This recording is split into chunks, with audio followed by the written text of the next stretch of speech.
I was confident with my sadness, I'd be funny too. Like, I'm sad all the fucking time. Like, is it really confident in his sadness, or it's just his face, bro? Like everything he does, right? He's just like, look, I grew up with no dad. that's facts. It's that face that he makes, bro. Whenever you just wait for the laugh. You did the face really well. You are an actor. That's just what it is, you know?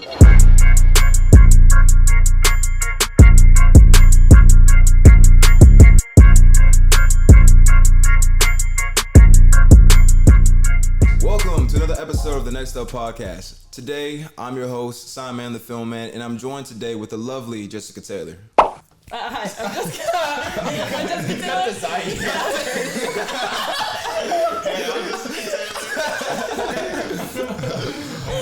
I saw it in the sky, I was like, that's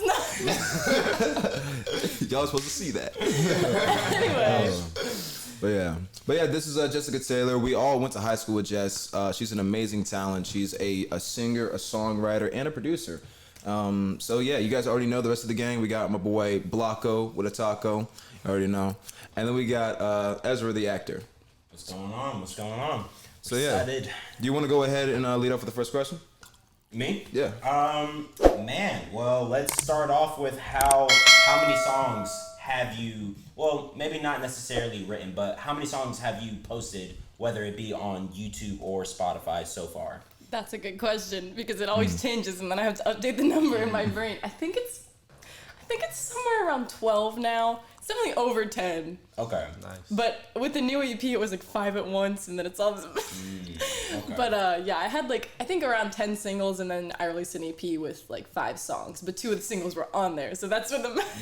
Okay, so it's kind of around 15. Yeah, probably somewhere around there, maybe a little less, but. That's what's up. And from what I know, you kind of posted those very separately. It was okay, one song came out, and then it took maybe 6 months for a new one to came out. Because we were in high school. We were in Yeah, so you said what? Gotta let it resonate. Something somebody told me, always leave them wanting more. No cap. No. You gotta let it resonate. It's a little distant. Yeah. But I couldn't really hear you. Yeah, no. Yeah, but nah. You just gotta let it resonate. You gotta take your time with the art. Yeah, absolutely. At first they were a little, I released 2 in a month, and then waited a month or 2, released 1 more, and then I was like, well, now I'm out of content. So it took a long time, and then I released one 6 months later, and then at some point there was a year gap, but it's just really hard because when you're just writing and producing everything pretty much yourself, it's it takes so long to get one song done. Yeah, I was gonna say, I almost forgot that you had an EP out. So if you would love to go ahead and shout out the EP to everybody, let them know where they can find the EP at. Yeah, okay, so my EP is called Full Bloom, and it's on, like Ezra said, YouTube, Spotify, Apple Music, SoundCloud, Bandcamp, all that. And it's just 5 songs that I wrote and produced and recorded and all that jazz. So what was the process of you recording that? What inspired you to make that EP? What was the driving force behind that? I feel like after you make 10 singles, it's just time to make a bigger project. But I was always so reluctant to do it because it probably takes a month of straight work to make one good song. And then again, for some of my songs, I have this one out called Big Bad Wolf. I produced half of it, and then I just went through a phase where I was I don't like it anymore. And then I waited 6 months, and I had all these new ideas, but I had to have that period of 6 months waiting for the song to become what it became and for me to be okay with it. So for a lot of those songs, one of them I literally started writing in 2018, and then I gave up on it for a long time. That was actually You Really Think You Love Me, which is Think you love me.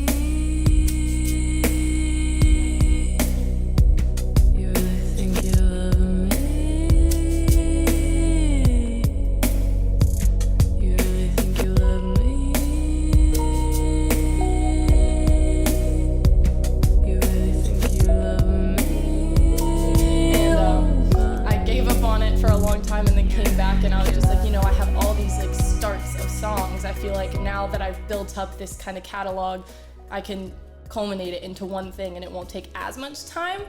So and it was hard because I had to hold myself back from releasing the singles that I already had because that's how I always did things. I was like, okay, I finished, let's get it out now and everybody can hear it. But I had to like hold those back for a while and but it was worth it. I really liked the feeling of releasing a bigger project. And you got better with it over time. I did. Right? I definitely did. That's what's up. I was gonna ask how many songs at a time would you typically work on? Like, do you just like ever just like have a day and it's like, today I'm just gonna produce a bunch of music and see what I like? Or Yeah, no, it definitely depends.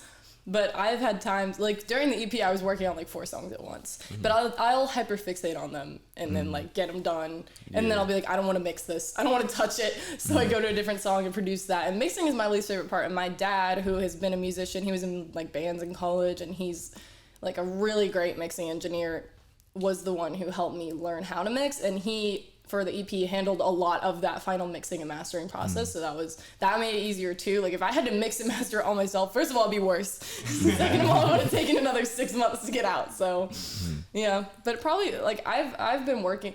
Right now I have like 30 unfinished little things, but it's not like I'm working on them all at the same time. But in my mind, they're like, it's like an open can of something. You know what I mean? I need to finish it up. Yeah, that's actually really interesting because like your voice and like your sound has always kind of reminded me of like Billie Eilish. Yeah. And you just mentioned that your father helped work, and with Billie, she also has like her brother who helps. And I was wondering, how does family and having a support system like that, how does that contribute to your work and to the output that you create? Yeah, I would not be nearly as good of an artist without my dad.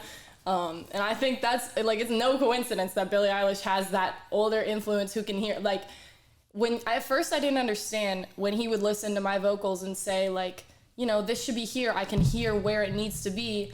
I would be really reluctant to take his feedback. And then a few songs in, I started just being like, okay, I'm not gonna fight him on these things anymore. I'm just gonna hear what it sounds like when he puts his feedback in there.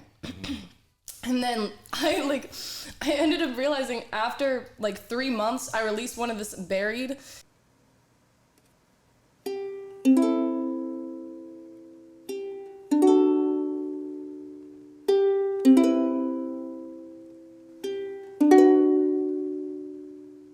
I'm sorry, I always forget to answer my phone. I'm sorry I left you alone. I thought we had grown, but when I see your name I just groan. It's beyond repair, it's beyond what's fair, it's beyond what you gave me, 'cause it's not all there. Must have dropped it somewhere, I must have lost it along the line. We've been buried in the dirt. Let's plant some flowers and make it work, but they always drown again. I had a few different ideas of how to produce it. And I was just like, no, I want it to be like this cute little like small song. And he was like, why would you do that? But he ended up like making it kind of like a mix between our ideas. But then like 3 months later, I was like, I really wish I'd just listen to him and like let him tell me what to do. So in the future, I was really more responsive about that. And I realized that your ears just get used to something, and it shouldn't, like, the less picky you are, the better the product comes out, because he can hear what it should sound like. Because I've been working on it for like 18 hours. Like, I'm not gonna know what should be the best. The tunnel vision. It's tunnel vision for sure. So I feel like working with him has helped me get over that for sure. Which this even leads into something that we'll probably talk about a lot more later. But I now do commissions for people like on the internet and stuff from like all over the world. They come to me and are like, can you produce this for me and I'll give you money or whatever. That's like my side job, my little side hustle there. But I would not be able to do that if I was like stuck in my own creative vision for their song. But since I learned how to be like pliable and like really work with somebody and just be like, trust them on their vision, I'm able to just kind of like separate myself from it and be like, okay. And it ends up sounding really good when I just do what they want me to do and listen to them, you know. You ended up starting that this year? No, I've been doing commissions for since like 2017. Really? Yeah, but it started out as more like my aunt wanted me to make a song and she's like, I'll pay you or something. Yeah, it always starts like that. It always starts like that. Yeah. And then like, you know, you guys know Shania, her sister from our high school, her sister was like, can you produce this thing for me? Shania said, you're good. So that was like branching out. And then I found this website that's basically like Fiverr for musicians called SoundWriter, and I started an account on there.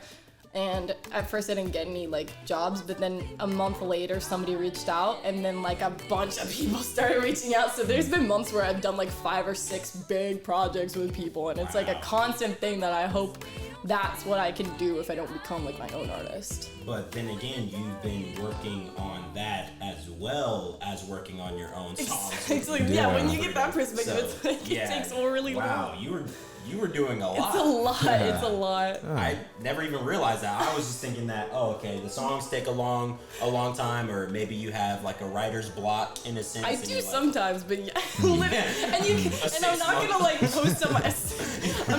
post on my personal Instagram like, guys, hire me. Like I'm just like nobody's gonna know that I'm doing these commissions, but that's true. It's like, I was actually gonna say like it seems, just hearing what you're saying, it sounds like you're more of a process over product type of person. Is that true? Is that fair to say? Yeah, no, I definitely like.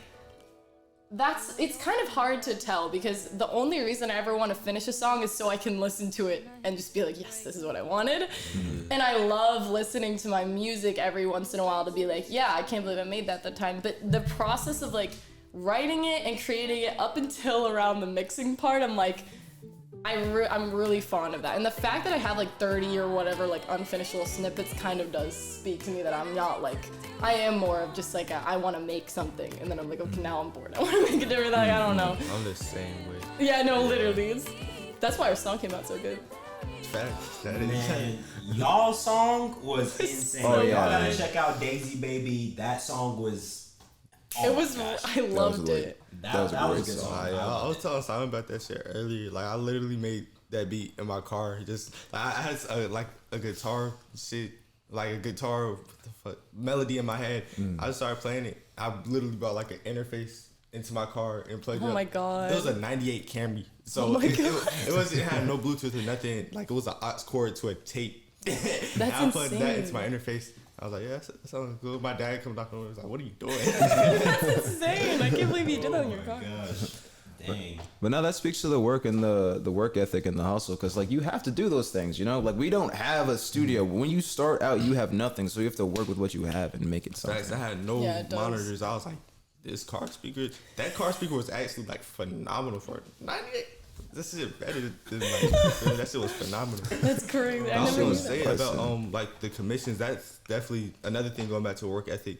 Like that shit is very impressive. I know that shit definitely made you tap into like a different level with your production. Yeah, it's like because it's so much practice. Yeah. And like the more I did it, the more styles I felt comfortable being like, I could make a good song in this style. So it's like I think it, and as you guys probably know, if you've ever listened to my first 3 singles back to back, I don't like to stick to one like Style. Yeah. Like not even genre. Like I'm usually indie pop, but like I can't have all my songs be like 4/4. You know, like You definitely switched up, and it like surprised me as I kept listening. I was like, whoa, like I can't even really gauge like what it is, because like, you know, I used to be like Simon, where it's like, okay, I thought that, okay, you kind of sound like Billie Eilish, like that's what you remind me of. But then there were some times where you kind of gave me this Ariana Grande feel, and I'm like, whoa, like what's going on? And it just kind of like evolved over time. And you know, when I heard Daisy Baby, I was like, whoa, like this is different. Like this is doing something different right now. And then finally to the EP, and I'm like, wow, like it's just cool to see that that process of how you evolved with your styles. Yeah, it's really fun. I think it keeps music interesting for me to not be making the same kind of music. But at the same time, I think sometimes I get so fixated on not being the same as I was that I like miss out on opportunities, because sometimes it is nice to just make what you know. So I don't like, you know, that's one of the things that I did learn from commissions, because one of the guys was like, I like your song Cherry Plum, can you make one pretty much exactly like it but with different like melodies or whatever? And I was like, sure. And then I was like, when I made it, I was like, why don't I do this more often? Like it sounds so good. I need to take this idea. But I don't know. It's kind of a balance. Yeah, I would say definitely from like an audience perspective though, like it is like really nice to like look at your discography and just watch the development. It definitely keeps like an audience on their toes. It's like, damn, what's she gonna come up with next? Yeah, thank you. Now, as an actor, for me personally, I mean, I'm not really with the music like that or whatever, so I just gotta ask, what were the actual like equipment and stuff that you used to make these songs throughout the year? Like, did you have a studio at home? Did you have a studio that you go to? Did you have like, you know, does your dad have stuff? Like, my dad, thank goodness. Once again, a benefit of having a family member who does music. I couldn't buy like a whole studio as like a 15-year-old, like going to high school. Like, so he. Like, I was so blessed to have a studio in my house. Not like anything super high end, but we had a whole room that my mom, bless her heart, let us dedicate to music. She is not a musician at all, but she's so supportive. She keeps us, my dad always says, she keeps us alive and he keeps us entertained. Hey, shout out Jess's mom. Shout out Jess's mom. I love her. But so we have the whole music room, and he had this big desk, and we had a keyboard on the side, so we had this little wheelie chair that I could go desk keyboard. Do you know desk keyboard? I love that swivel. It is very nice. It's very nice. And then we obviously had a power conditioner to make sure nothing, like if a lightning storm happened, my songs didn't get burned to a crisp. And then an interface. We usually use Focusrites, and we had like one of those like home studio ones. They make ones where it's less like traditional, where it's more like they have I'm gonna forget all the lingo now that I'm like on a bar. But like they have like it's like a 2-in-1 where it's like we're testing you right now. Yeah. There's so much pressure on you just to get this correct. If you I remembered it's called XLR. No, it's not. I don't know. It's like what's the mic cable? What's the mic cable called? XLR is for speakers. Eighth inches for headphones. Yeah, no. Okay, so 1/4 inch for guitar, and then you can have the bigger like circle one for the mics, and it's in the same port. So it's like a lot of function with a little space. Which is BLOCCO, nice. he should know. He's the damn my engineer. phone is XLR. Oh, well, I was right. Yeah, sound about right to me. I know. Who cares? I look at it and I'm like, that's a microphone. I'm looking at the two music people and they don't even know. They don't even know what it is that they use. They're just like, hey, honestly, I just found a bunch of stuff and I just kind of made. Ezra, let me tell you something about the music industry, bro. All you have to do is say some shit real confidently. You're gonna get it right every time. That's true. Because even the professionals don't care enough. Like literally, you do not have to know shit. This is a goddamn.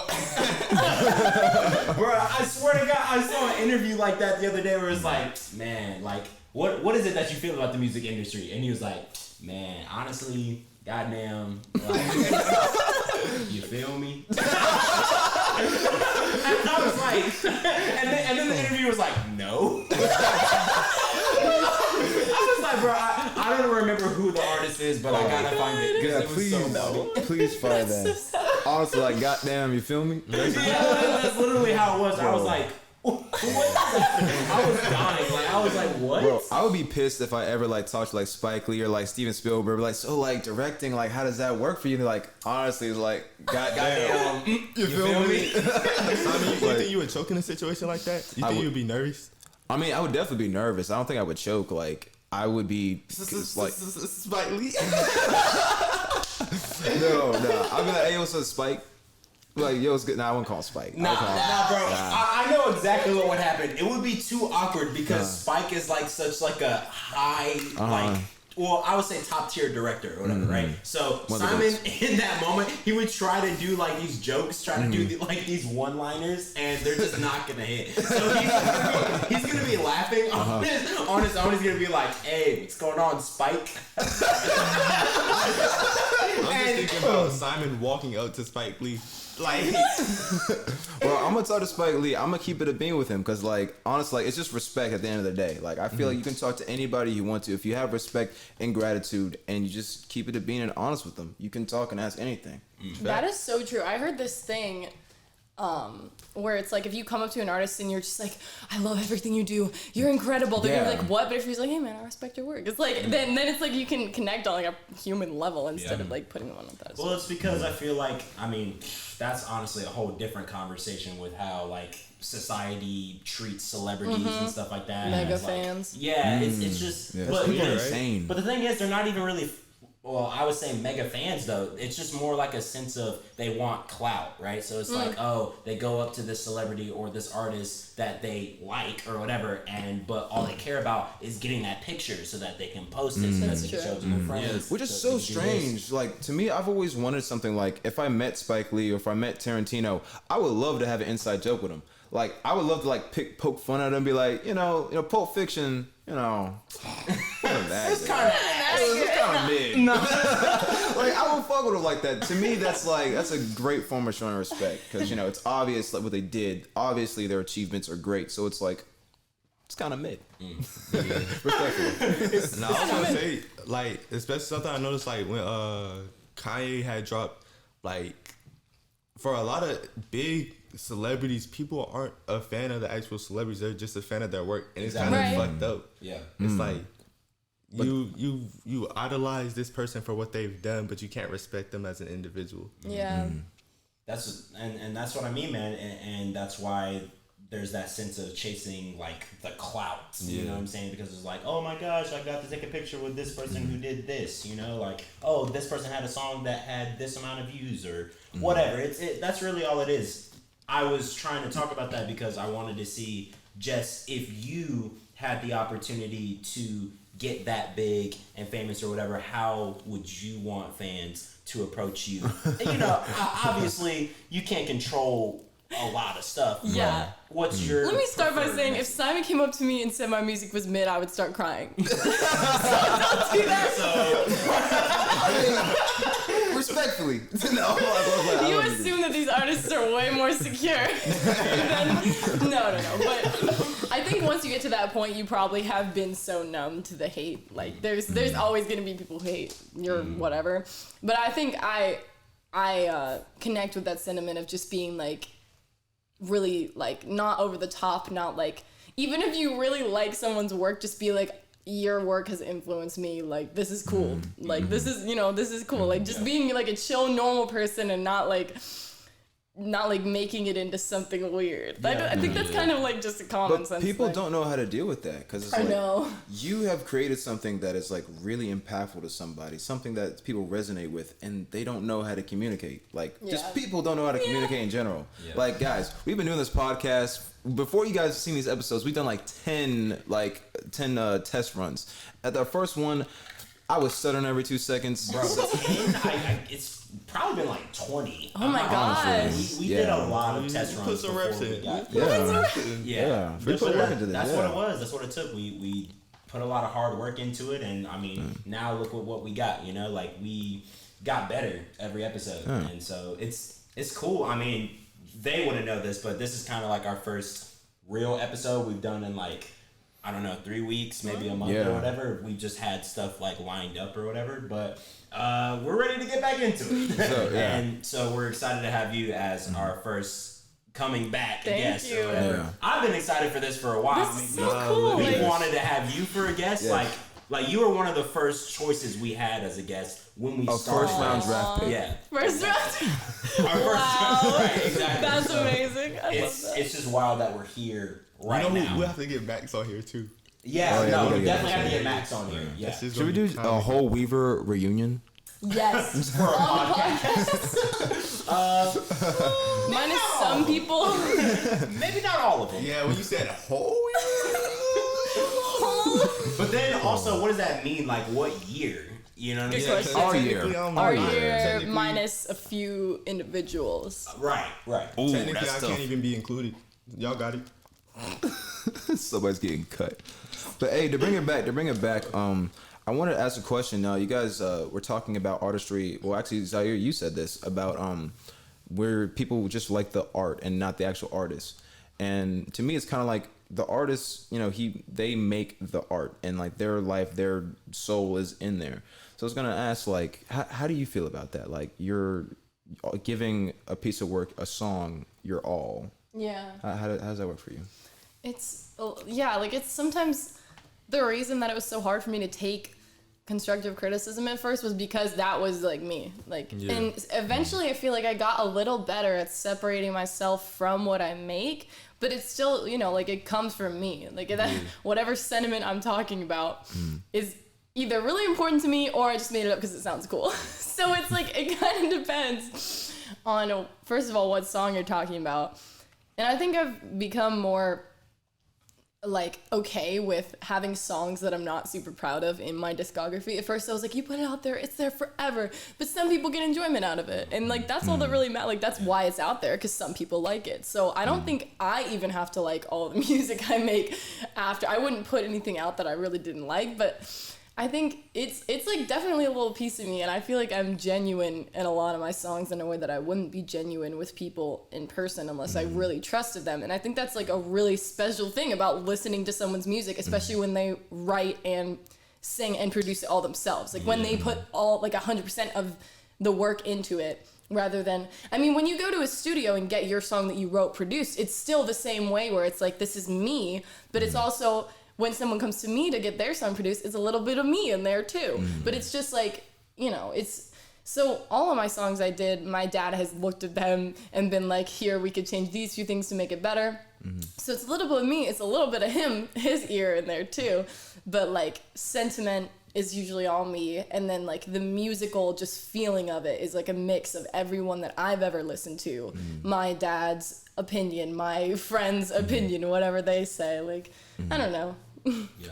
Well, I was just gonna ask, who are some of your inspirations? And another thing add on to that, do you think like gender plays a role in music, like only listening to female artists or only listening to male artists? So like, Yes. I guess answer those one and then two. One. Inspirations. I was thinking about this on the way here because I knew I would get asked this, because it's like, who does this girl listen to? Like, but like, I would say I always have the same three answers every time, and you know, okay, let's start with John Bellion.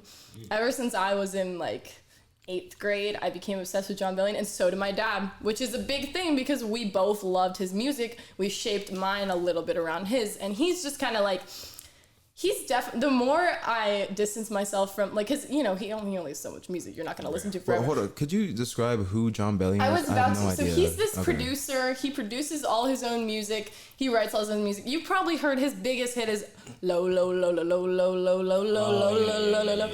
And I know. he's kind of one of those people.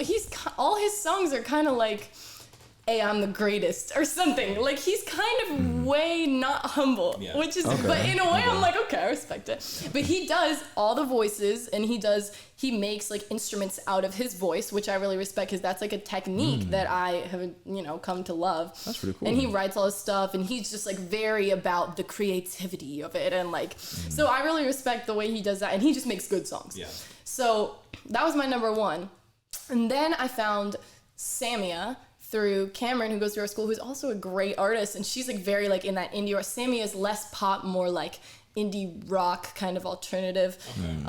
But she's very like singer-songwriter, and she is no like electronic elements. It's all like kind of live band. Acoustic. So I feel like I kind of take some of that from her, where she tells stories. She has a great voice, and she just she's just a cool like female icon to look at, like, which will answer some of your next question. But then my third one is like my all-time favorite right now. Who I would say influences me the most right now is the big one. Yeah, this is a big one. You probably won't even know, but it's still Woozy, who is kind of a popular bedroom pop artist, and he makes everything himself, but it's like a mix. Wait, bedroom pop. What is that? Like people who just make music in their bedrooms? Pretty much, yeah. It's not like that is really cool, actually. Although the That's thing, really cool. you know, that's how it originated, and then you can make bedroom pop in a studio, which is like, what does that mean? But like, it's just kind of like about not worrying about a huge perfect production value and just getting the songs to where it sounds kind of nice. Like, who even really cares if it's like professionally whatever. So he is kind of a mix between those two, where it's like somewhat electronic, but he's got just like grooves. And something he taught me that like was really stuck with me is that your music doesn't all have to be sad. All my music was about like emotional or sad or struggles until I listened to his music, and he was saying nonsense, but his like songs were so happy. I was just like, okay. So he is like a big one, because he just always has beautiful hooks. It's not like he's so different from the other two, because he doesn't have a great voice, but he does like that kind of Billie Eilish style where you're really close to the mic, and So you it's just more like a vibe, and it like, is you know, more of a feeling vibe, that. like his voice, and he just does like a bunch of harmonies until it's like, oh, it sounds good. Like so that's like, those are my big three, I would say. And then about I think gender really does matter as a musician, especially as someone who produces for other people. I get a lot of people reaching out to me, especially young women, saying, I'm so glad to have found a female producer. I'm so sick of working with men. Like, I'm so sick of it. And, you know, there are obviously great and wonderful male producers out there, but it's like, I feel like it's important for more female producers specifically. There is probably a decent amount of female singer-songwriters out there, though.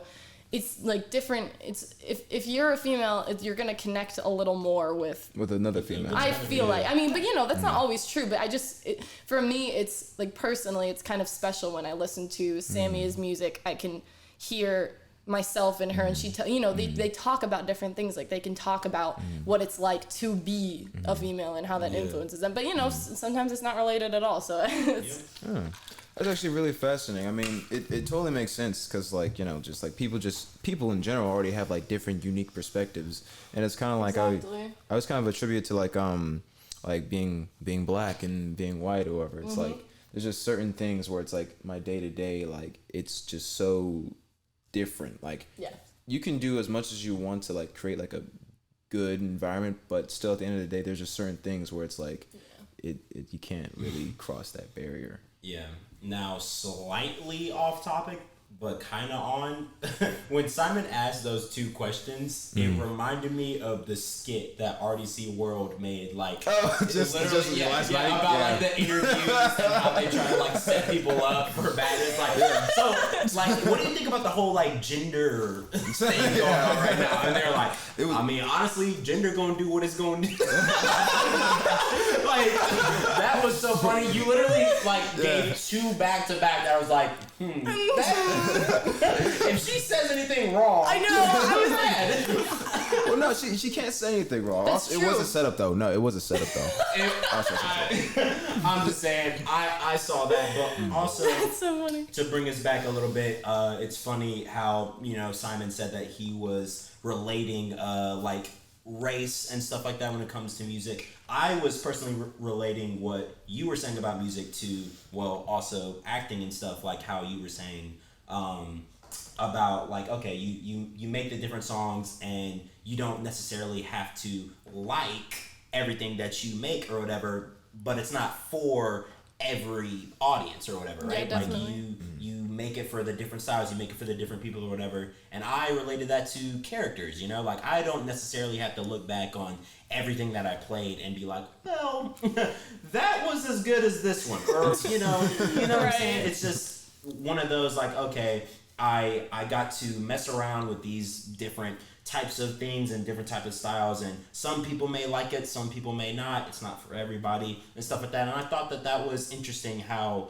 much that plays into music specifically, because I feel like it kind of, well, I don't know, like I was gonna say it hits on a different level because it's music and you're listening and it's a lot, but sometimes stories It's kind all of hit. art. Yeah, It you is. know, so that's just interesting to me. I don't know. What about you, Zaire? You got anything to?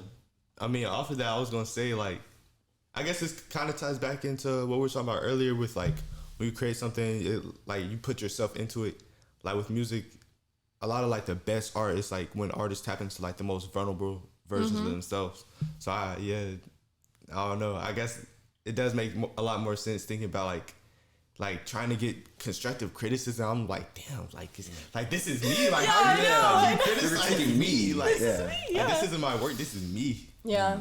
I gotta ask, because I feel like that's what the general consensus is with not only music but like stories and stuff as well. Like, you know, like Oscars and stuff like that. Like, what are the movies you see most of the time that get those like award-winning movies? It's like those sad kind of movies, right? Yeah. Like those movies where it's. I have something about that actually.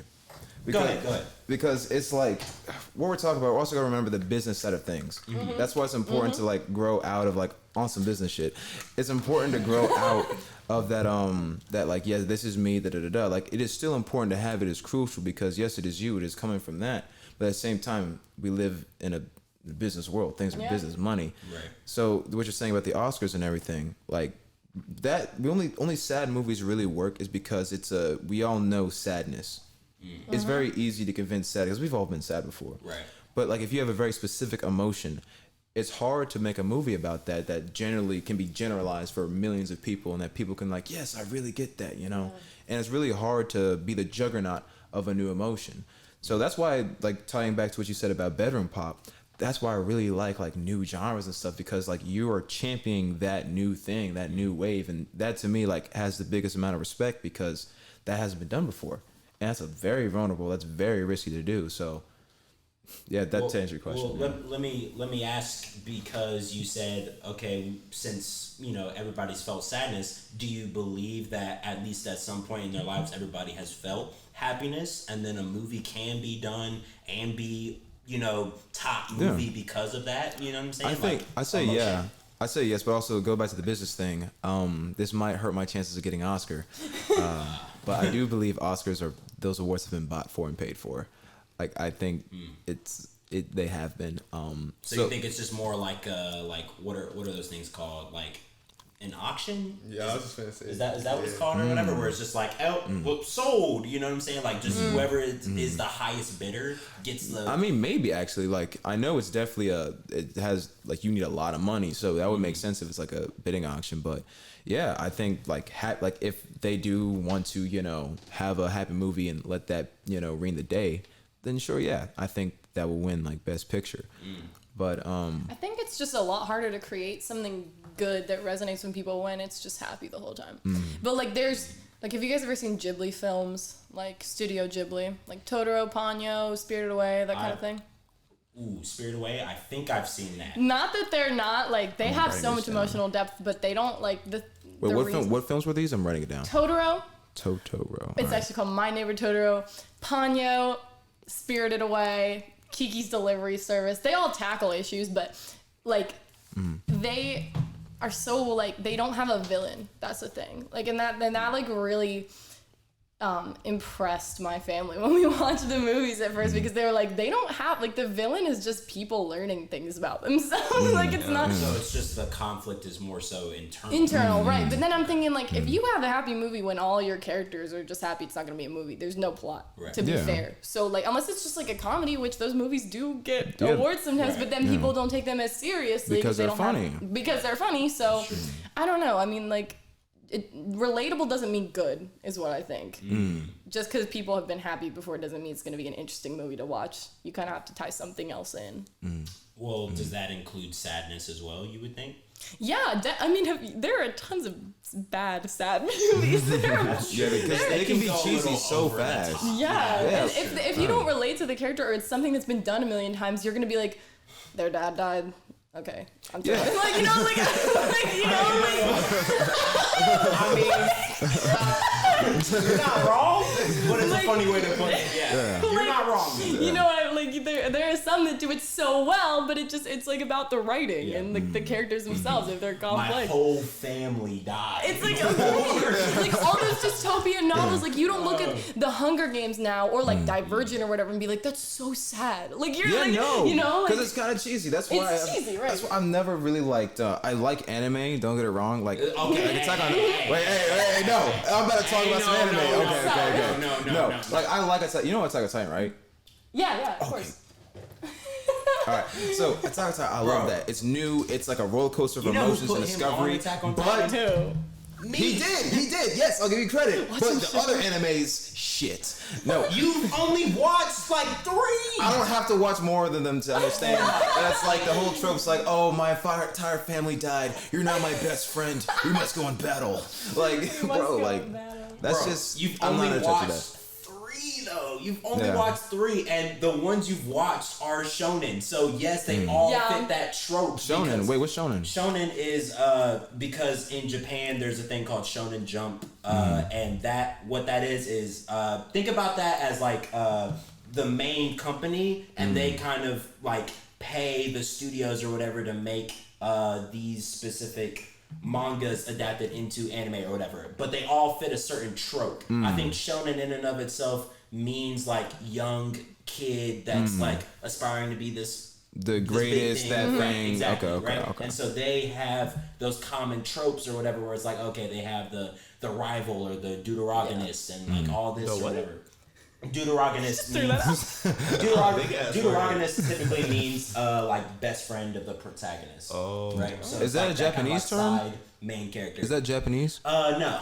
That's like a film. That's like an actual Dang, see, this is why I love this podcast, because like we can come on here and we can talk and learn, because like I feel like there's pressure. Zaire's leaving the podcast. Goodbye, Zaire. I feel like there's like a lot of pressure, and like with film school especially, it's like you have to know everything. Like there's a weird like, I'm coming to learn, obviously don't know stuff, but everyone's like, oh yeah, you know this, right?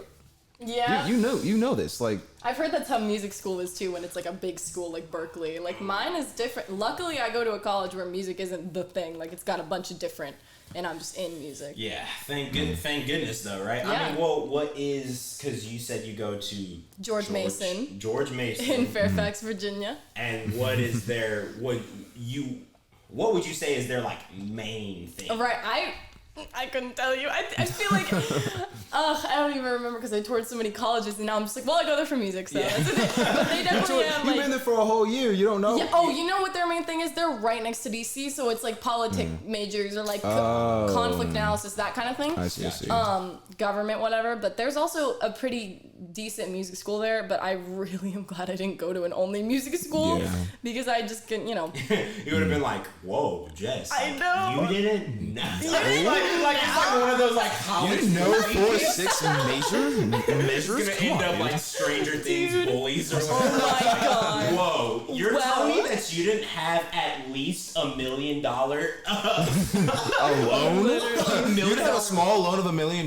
from your parents? What is wrong with you? What is wrong with you? Yeah, You they're made also everything that from your expensive. house? Ew. Oh my gosh. Speaking of which, have y'all watched the new season of Stranger Things? Do not spoil it. I am in like I want 6 to. episodes in with my little siblings. Dude. Really? Yes. I We never I'm watched missing out, man. something. I'm a filmman and I never watch It's films. actually- I never have time. It's so better than crazy. season 3. It's No, it's surprised me. good. It's It's surprised. good. They took a Okay. new angle. They got rid of the whole like there's a holiday going on thing, Yeah. which is kind of sad, but it also allows them to focus on a ton. Yeah, broader Exactly. stuff. It doesn't keep him in a little box and everything. We're But enjoying the it. thing is, I do know this, and this is not. Don't a spoil spoiler. anything, It's 'cause not a I have not spoiler. watched. It's not a spoiler. Okay. But there is a part 1, right? This is the part 1, and there is going to be a part 2. Which I think is only 2 episodes, but they're Really? really long. I heard. Really? Really? I mean, that could be true. I just know that they come out July 1st. Yep. And I figured because, like, oh, okay, when the season came out abruptly, I was like, whoa, like, this is kind of wild. And then, when the season ended, I was like, okay, there's definitely going to be That is actually interesting Yeah. that you said abruptly, because like most like films and stuff, they have like a marketing campaign, they have something. But with Stranger Things, it feels like it just dropped. It just dropped. It does that's, feel like that's, that. That's what I feel like. Which I feel like that in of itself is a marketing scheme as well. Yeah. The shock value. Yeah. Instead of just like building something up like, oh, it's coming, it's coming, Yeah. it's coming. It's just like, bam, it's there. Like, what the fuck? Yeah. Yeah. Which to be honest, I feel like Netflix really needed that. They because, did. I mean, y'all We know were that going they're, to like, cancel, yeah. and the reason they split it into 2 and put it a month apart is so people subscribe for 3 months. I swear, that's why. They were smart because they're like, hey, we're kind of going bankrupt. Yeah, Wait, are they actually going bankrupt? they are. Well, Because they're like in debt, right? Yeah, they're like raising their prices way too high, and Really? everybody's dropping out of subscription because they're not releasing quality stuff compared to like HBO Max, Disney Plus is rising up. It's not. Yeah. That's the one thing I'll say about like the whole like just like the consumer side of like the whole what is it, revolution, the cordless revolution.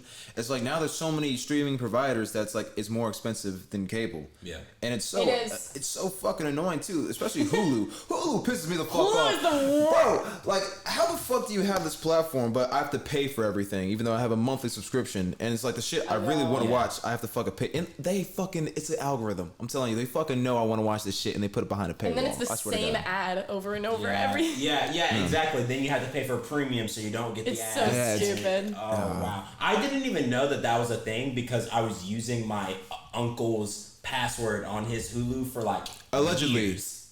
What do you mean allegedly? For legal reasons.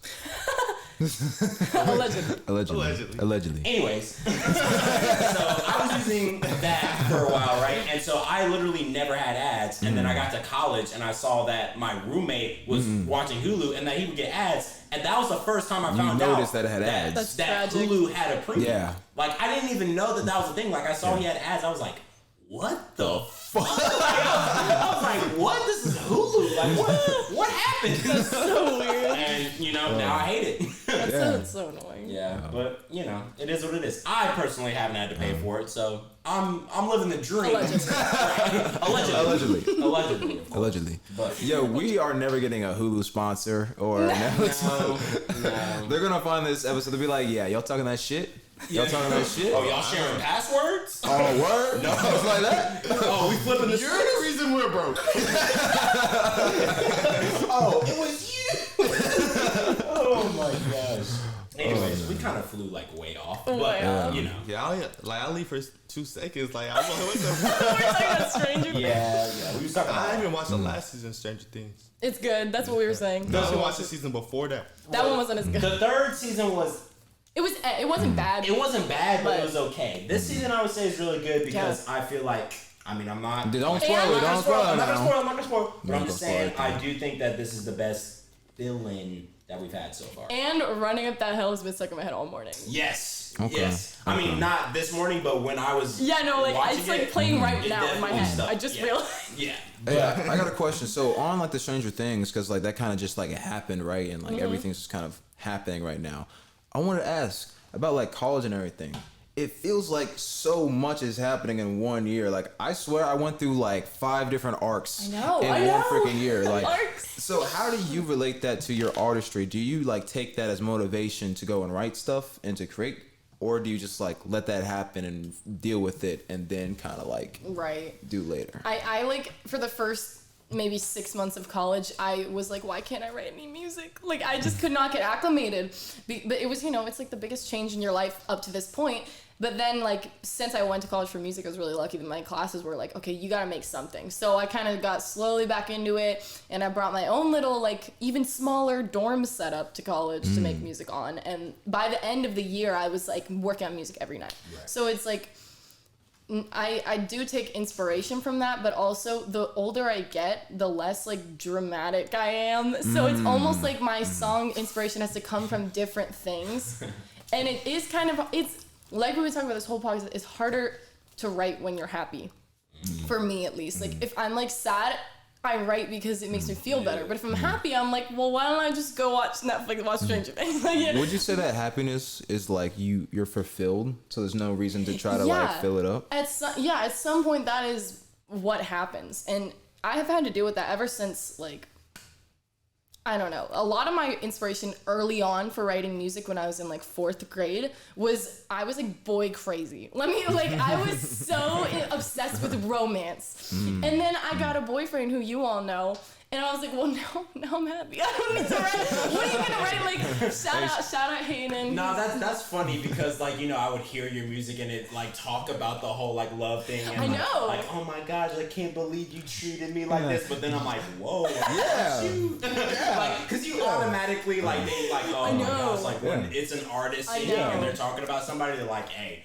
Right. I can't be dating an artist. Right. Like, if you're worried about what they could be putting out I on know. songs. In a lot of ways, I've had to like, just like it's hard to come up with interesting concepts about being happy. And some of the songs, if I ever release a song that's like negative, it's probably not about him. Like I sometimes just I'll take make sure to something- like think. I of that. sometimes do just like take something from like a TV show and then write off that. Like I've tried a bunch of different styles for writing, but it is a lot. Like it takes a lot more energy when you're not like, that's not the main thing that like helps keep me happy anymore, which is probably healthy, but it's also bad for my productivity music wise. So I guess it's just the things that you make are more so like concept characters. yeah, and like yeah, or it just takes a little more work for me to flesh it out, you know. So I don't know. It's That's actually really fascinating because like you guys didn't see this, but I was over here getting hyped because like I've always seen like those like not Billie Eilish, but like Ariana Grande, Taylor Swift.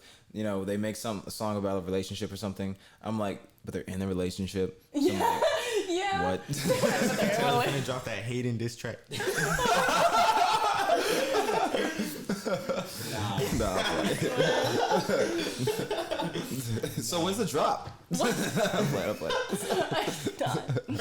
Oh my gosh. Nah, but you can never really tell like if it's fully their relationship that they're talking about or not until they just start dropping names. That's true. Ariana, That's so she made a couple songs where she's just straight up like dropping the names and like it was some of them were like kind of sad or whatever because like she talked about like Mac Miller and stuff like yeah. that, and then like I Rest in think peace. there was like one dedicated song where she talked about all of her exes or whatever, right? I I don't remember the exact title. yes, same. I don't remember. Yeah, I know but- what we're talking about. But yeah, I no, mean- Pete Davidson though, that man is He's weird. I don't know. he's weird, but he's lucky.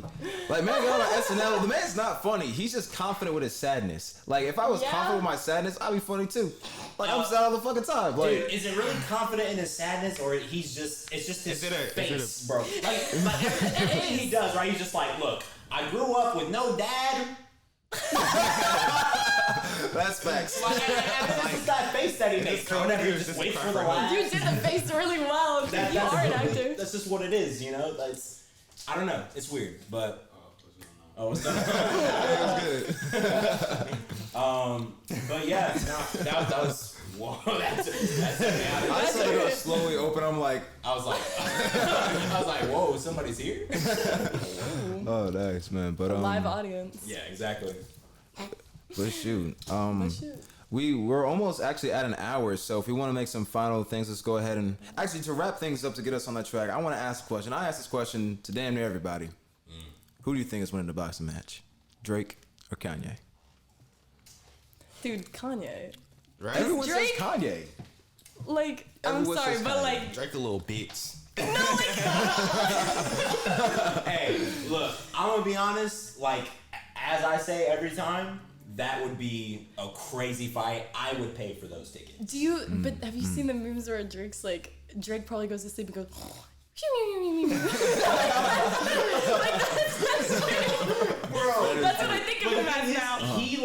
He relishes in those memes. Yeah, Like, he does. He knows. He that's- posted this shit. I He love posted the BBL meme. I love that. Oh my gosh. Oh, But man. yeah, I So mean, like, Kanye. it's gotta be Kanye, right? Yeah, exactly. Yeah. When it He's- comes down to it, I'm he's sorry. crazy. He's crazy. He's ruthless. Like, You I feel can't like know he what would- he's gonna do. Exactly. Yeah.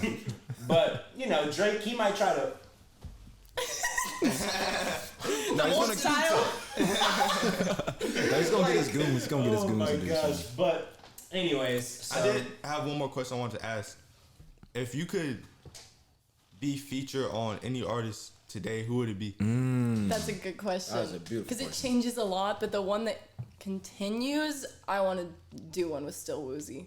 Like I used to be like, oh, Billie Eilish, but I'm like, I actually think that my style. First of all, I think it's kind of like not like there are good collabs between two women, yeah.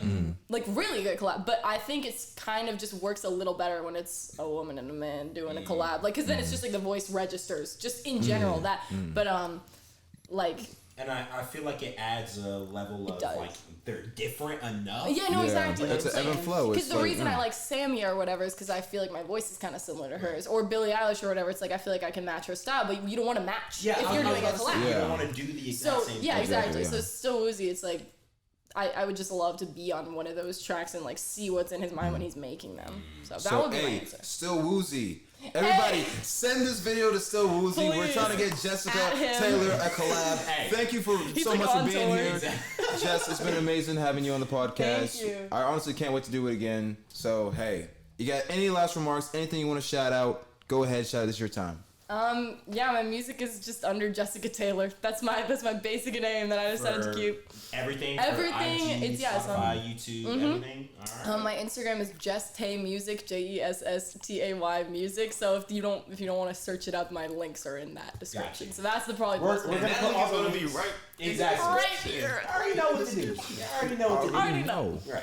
And there's also a bunch of other buttons you need to click to hit that. Such as the like. It's the subscribe. like button's gonna be like over there. You know what I'm saying? Over there. I don't know where it's at. Right. Wait, no, I'm tripping. Over. Is it- It's like over here. It's Well, it's a It's like supposed button to on be one like button side, like right here. and it's a subscribe button on the Subscribe other side. You over need to there. hit both. Exactly. And make sure you hit the bell too. Got smash them motherfucker. All Destroy right, it. you already know what to do. But You already hey, know what to do. you already know. It's been Next Up, and we out. it. Simon ugly as hell.